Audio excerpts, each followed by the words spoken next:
আবারও ৩ বাংলাদেশের অনুপ্রবেশকারীকে গ্রেপ্তার করল বিএসএফ। মুর্শিদাবাদের জলঙ্গি সীমান্তবর্তী এলাকায় গোপন সূত্রে খবর পায় বিএসএফ। তারপরে বৃহস্পতিবার রাত্রে তল্লাশি চালিয়ে ৩ বাংলাদেশি অনুপ্রবেশকারীকে গ্রেপ্তার করে। তাদের নাম কামাল হোসেন, শাহাদাত আলী ও হজরত আলী।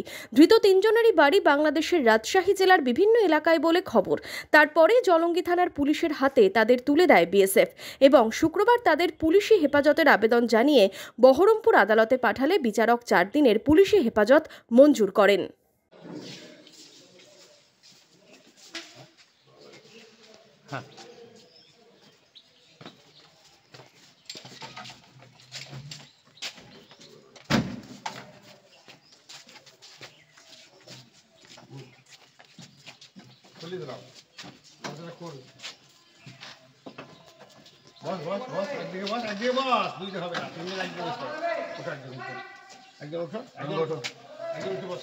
একটা বাইরে বসো, কে বাইরে বসো না, 3 মিনিট একদিকে থাকো। ধর একটু বসো।